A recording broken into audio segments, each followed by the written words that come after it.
One thing we always see, a lot of golfers will get into the impact position, grip end of the club works low and left, so left shoulder works down too quickly, upper body slides too far forward, causing the upper body to hang back, chest doesn't open up, club head hits the ground before impact, leading edge rises. That creates a few problems. So if you're this golfer, we're going to take the pressure out of the grip end of the club, you're going to make some right-handed swings only, and the only feeling from here is we're not allowing the right palm to face the ground too quickly into the release. Make some swings, place your left hand on your right forearm. Feeling from here is I'm going to keep my right elbow more connected to the right hand side of my body, and through impact I'm going to allow the grip end of the club to work up and left. I'm not driving the grip end of the club low and left.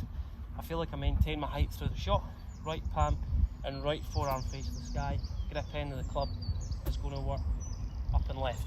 Think about right palm and right forearm facing the sky a little bit longer, and then enable your chest to point forward.